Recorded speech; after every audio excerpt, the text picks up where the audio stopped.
Hello and welcome to the Deluxe Mixing Podcast, episode 17. Can you believe it? I know I can't. Well, hello if it's your first time and welcome back, you suckers for punishment. Today's episode is about music promo, one of the independent artist's least favorite things in the world. So when you go on the London Underground and you take the escalator on the way down, you'll see rows of posters promoting everything from the latest shows at the theatres in the West End to the latest fintech app to the new Dua Lipa album. These posters are about 2 feet by 3 feet wide, if I'm being generous, at most. So, not exactly huge. These posters start at about £250 each for 2 weeks. The premise being that, at some point, seeing one of these posters for the 2 seconds you pass it on your descent on the escalator down to the tube will somehow magically convince you to do something Dua Lipa related. Now that's one single random poster in one city functioning as one tiny cog in a promotional machine. Now we don't have that, but let it put that £50 you blew on Submit Hub into perspective the next time you're disappointed about the results of your latest promo effort. I want you to feel better about reality and adjust accordingly. When you release a new single as a signed indie artist and your actual real little label with a modest budget, and I'm not sure how many of those there even are anymore these days, hires a plugger to promote your new single, it's going to be well over £1,000 and has no guarantee to even get you one radio play because the music industry isn't quite as rigged as some people would have you believe.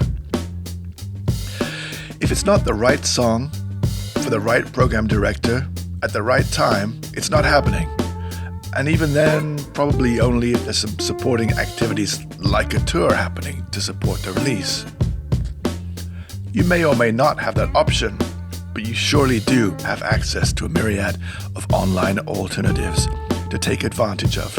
Whether it's BBC introducing, specialist shows, local radio, college, internet radio, playlists, it's all out there. You can find the names and contact information for playlisters, reviewers, bloggers, writers, and so on without too much difficulty. I've even shown you how to do it previously in other blog articles on the website, but the manual effort required is significant. Now we all know there's 1,000 scammy promo services out there, but at least they mostly look like scams and are easily avoided. Submit Hub and the like are also troublesome sometimes, unless you're on top of how it really works. There is, however, more information out there than ever, available to you for free. You just need to sift through it and make yourself a plan. The bottom line is many, if not most, grassroots indie people are working, have jobs, lives, families, and little time and even less desire to truly put themselves into being a part-time PR person. It's hard enough to find the time to create and do the fun part, make the music for most people. So I'm going to ask you to stop comparing yourself to those kind of artists, and if you insist on getting onto the treadmill of promo, at least don't beat yourself up and try to keep perspective about your means and the scale of your investment. Before we continue, here's the elephant in the room. You have to have something promotable to promote, or it will just not work. And that's often why playlist submission services don't. Don't shoot the messenger. The closer you get to anything remotely mainstream, the closer you have to be to being close in quality and feel to the records that are huge in that genre. So if you make pop, rock, chart-type hip-hop, or anything vaguely mainstream, you have a very steep mountain ahead of you. You need to up your game to that level or you're screwed. But here's the thing. There's something for everyone out there. I was seeing one of my artist friends express frustration recently, and what he does is very specific. It's prog rock, or at least prog adjacent. Now that's niche.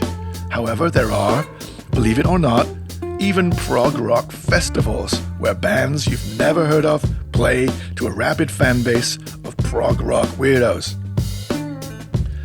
Nearfest has been running for 20 years, and I only knew it existed because I mixed a live show of a British band that was signed to Sony for 2 albums. And that ended, and now several years later after that, they're still well known in their niche. There are quite successful cultish bands. For my frustrated friend, I'd ask what they know about that scene. Find every website, writer, internet radio station, playlister, zine, yes, they still exist, fest, tiny indie label, bands that are happening, and get involved. Those are your people. Get on it. There are whole communities out there in the world, almost all online as well, supporting whatever it is you do. The same goes for almost any slightly left of center style.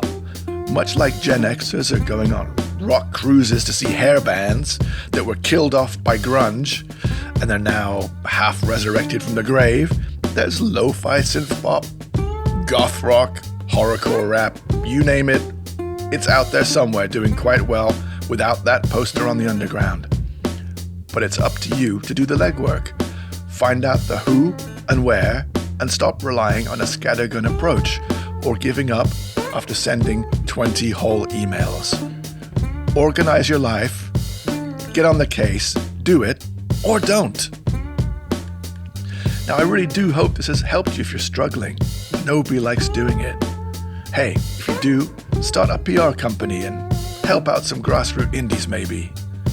Stop beating yourself up. You literally cannot compete with a machine, and nor should you. Now, if you take the time and go onto the blog on the website, there's more articles to do with promo you might like to look at. And I just want to say thanks again for joining me. It's a short episode today, and I appreciate you listening. As ever, if you'd love to work with a mixer, reach out. You know where to find me. And in the meantime, I'll see you next time on the next episode of The Pod.